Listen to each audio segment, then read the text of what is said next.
Oiga, y vámonos a otra cosa. ¿Qué está pasando en el tema de la reforma eléctrica? ¿Por qué un juez ha detenido esta reforma y ha suspendido provisionalmente el tema? Esta es la primera de MBS, escuche.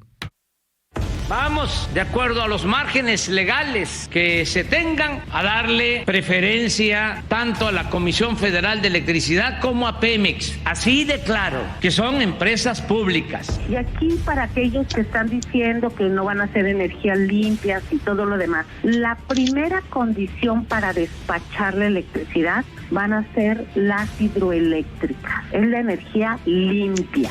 Si su objetivo es vulnerar la libre competencia, bravo Morena, lo están logrando muy bien. Es una jornada negra para la vida del Senado mexicano. Este proyecto es pésimo en todos sentidos. Felicidades, compañeros, van a pasar a la historia, porque empeñaron el futuro, la salud y el medio ambiente de nuestros hijos, porque aprobaron una ley que viola la Constitución y las leyes, los acuerdos y los tratados de los que México es parte. Se aprobó ayer en el Senado ya la reforma eléctrica. El consumidor tendrá que pagar vía precios ese bien que va a comprar, ese kilo de tomate que va a consumir este día, ese kilo de pasta o de sopa o ese kilo de carne será más caro porque la electricidad para producirlo será más cara. La opinión de las empresas es que no están contentos con la reforma, consideran que es una reforma que afecta los intereses, que afecta su situación jurídica, el encarecimiento de la energía, pues obviamente le quitará competitividad a las empresas establecidas en nuestro país. Va a ser un cambio con efecto retroactivo. Entonces ahí entramos en problemas que ya se están produciendo con una avalancha de amparos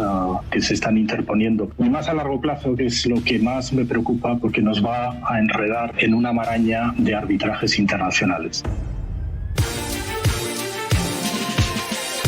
Son las 7:19. Hatsiri Magaya, perdóname, René Cruz, este jueves un juez federal concedió la primera suspensión provisional en contra de la ley de la industria eléctrica. René, muy buenos días. Luis, amigos del auditorio, muy buenos días. El juez Juan Pablo Gómez Fierro, titular del Juzgado Segundo de Distrito en materia administrativa, especializado en competencia económica, concedió las primeras dos suspensiones provisionales contra la recién aprobada reforma eléctrica impulsada por el gobierno federal. El impartidor de justicia argumentó que las normas reclamadas pueden afectar los derechos fundamentales a la libre concurrencia y competencia en detrimento a los usuarios finales del suministro básico de energía. Agregó que también podrían producir daños inminentes e irreparables al medio ambiente, toda vez que fomentan la producción y el uso de energías convencionales, además de que desincentivan la producción de energías limpias. Mencionó que si las normas fomentan la operación de centrales convencionales y desplazan a las fuentes de energías limpias, podrían llevar al incumplimiento de los compromisos internacionales firmados por México. Explicó que la medida cautelar es para el efecto de que se suspendan todas las consecuencias derivadas del decreto por el que se reforman y adicionan diversas disposiciones de la Ley de la Industria Eléctrica, publicado en el Diario Oficial de la Federación el 9 de marzo de este año. Detalló que a pesar de que las demandas de garantías las promovieron las empresas Parque Solar Orejana y Oliatec del Pacífico,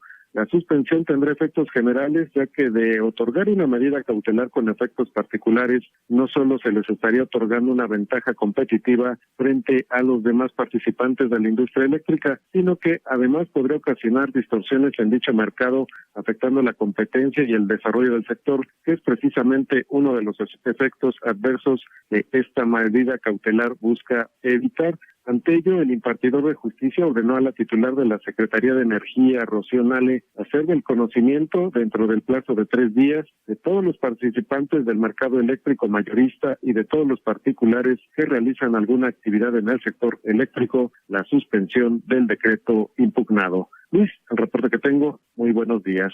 Te aprecio la información. Gracias, René. Muy buenos días. Y le aprecio también mucho en esta mañana al presidente de la International Chamber of Commerce de México, Klaus von Goveser, que me tome esta llamada telefónica. Muy buenos días, presidente. ¿Cómo está? ¿Qué tal? Buenos días, Luis. Muy bien, muchas gracias. Gracias por invitarme a tu programa. Hace unos días particularmente el día de ayer destacaba en la prensa nacional, pues declaraciones que había efectuado usted en torno a esta reforma presentada por el gobierno. Una declaración que iba muy en torno hacia tratar de lograr un acuerdo y poder a través de este acuerdo pues evitar un pleito legal que puede atrasar muchísimo tanto a las empresas como al gobierno y que puede costar muchísimo dinero. Cuéntenos, frente al freno de este juez a esta reforma eléctrica, ¿qué opinión le merece y en qué situación estamos desde su perspectiva? Bueno, yo en la conferencia de prensa que di precisamente señalé que era el Poder Judicial que tenía la oportunidad de corregir este problema. Digamos, la primera instancia definitivamente son los amparos que se han presentado y de hecho ya hubo efectivamente se otorgó una suspensión provisional el día de ayer, lo cuales son muy buenas noticias porque tiene efectos generales esta suspensión y tal como señalé, pues primero habrá los amparos, pero también seguramente vendrán controversias constitucionales que presentará posiblemente la Comisión Federal de Competencia o algunas otras autoridades, incluso partidos políticos. Pues digamos, aquí esta controversia se va a llevar a diversos niveles. Primero, el judicial, a través de los amparos y de las controversias constitucionales. Efectivamente, si digamos una controversia constitucional, la Suprema Corte decidiera en definitiva que esta ley es inconstitucional, pues dejaría de aplicarse y con eso se resuelve el problema. Ahora, ¿qué pasa si en un momento dado la Suprema Corte, esperemos que no sea el caso, pero digamos que la Suprema Corte decidiera que sí es constitucional? Entonces vendrían los arbitrajes de inversión. O sea, muchos de los inversionistas son extranjeros, probablemente la mayoría de las inversiones en el sector fotovoltaico y de eólico son inversiones extranjeras y son inversiones de países con los que México tiene tratados de protección a la inversión, de TEMEC con Estados Unidos y con Canadá, pero de hecho con Canadá el TEMEC no prevé el mecanismo de arbitraje, pero sí hay otro acuerdo que es el acuerdo transpacífico, que es otro acuerdo de libre comercio que tiene celebrado México con países del Pacífico, tanto que también es parte de Canadá, y también hay acuerdos de protección a la inversión con muchos países europeos, que también hay inversiones españolas, portuguesas, danesas. Entonces, todos estos tratados prevén el arbitraje de inversión, pero como primera etapa del arbitraje de inversión se dan negociaciones. Hay un periodo formal de negociaciones entre México y los inversionistas afectados, y en ese marco es donde se dan negociaciones. Y en esas negociaciones se pueden posiblemente lograr acuerdos, y lo que yo señalaba es que más vale un mal arreglo con un buen pleito, porque estos arbitrajes pueden durar muchos años. Claro. Y para México, sin duda alguna, no sería un buen resultado, porque no solo las empresas demandarán los daños causados por la inversión realizada, sino también los perjuicios, o sea, lo que las empresas van a dejar de ganar, por supuesto, en un futuro, de sus planes de negocio, de lo que se pensaba ganar. También son empresas que tienen créditos con bancos. O sea, las afectaciones son enormes para las empresas. De hecho, bueno, pues de ahí, acuerdo al Concamín, por ejemplo, podría llegar a tener un costo de hasta el 7% del Producto Interno Bruto el pleito por la ley eléctrica. Sin embargo, nos dice usted, Klaus von Govesser, y le aprecio mucho que nos haya tomado la comunicación, el presidente de la International Chamber of Commerce, que a ver, el primer paso es este que ya estamos viendo, los amparos, y luego hay que esperar que esta bolita o que este tema le llegue a la Suprema Corte de Justicia de la Nación. Si la Suprema Corte considera inválida, es decir, inconstitucional, la reforma que ha sido mandatada por el presidente López Obrador, perdón, pero así fue, él la mandató y ordenó que no se cambiara ni una coma en el Congreso de la Unión, si esto sucede, ¿podría dar un respiro de certidumbre, de credibilidad en el país a las empresas? Sin duda, yo Ok. pienso que mandaría un gran mensaje de que en México hay una democracia y una división de poderes y que el poder judicial que tiene a su cargo precisamente calificar constitucional o no esta reforma, se pronuncia en favor de la inconstitucionalidad, dando un mensaje muy positivo tanto a las empresas mexicanas como a las empresas extranjeras, porque dejaría esta ley de aplicarse.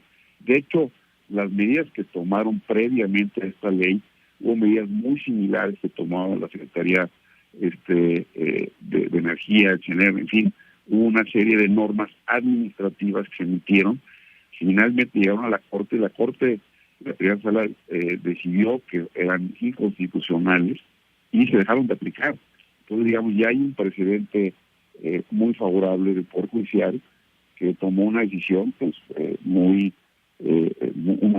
una buena decisión y una decisión apegada a derecho, y eso, pues sí, creo que eso manda un buen mensaje. Y creo que esta suspensión, definitivamente, por lo pronto, pues la reforma eléctrica, si bien se publicó la reforma en la ley, perdón, el día oficial, y entraba en vigor el día de ayer mismo juez emitió esta suspensión provisional con efectos generales, por lo cual la reforma hoy por hoy no se va a aplicar.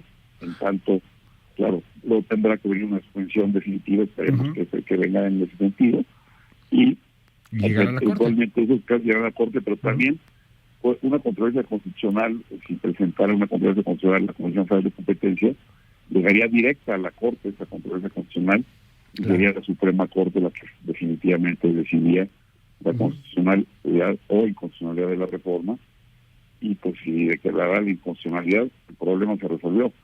Si declarara que es constitucional, entonces sí vendrían definitivamente en las negociaciones conforme los tratados de protección a la inversión, o tratados de libre comercio, y eventualmente los arbitrajes, si no hubiera una transacción, pues sí sería muy dañino para el país en cuanto, porque es evidente que hay violación a los tratados de protección a la inversión y a los tratados de libre comercio, y entonces pues sí, finalmente México acabaría pagando un costo muy caro, y aparte mandaría una mala señal a los inversionistas en cuanto al respeto al Estado de Derecho en nuestro país. Vamos a ver hasta dónde camina este asunto. Le aprecio mucho que nos haya tomado la comunicación. Es Klaus von Gobeser, el presidente de la International Chamber of Commerce en México. Gracias, presidente. Muy Muchas buenos días. gracias, al contrario, gracias por la invitación. Hasta luego, buen día. Buen día.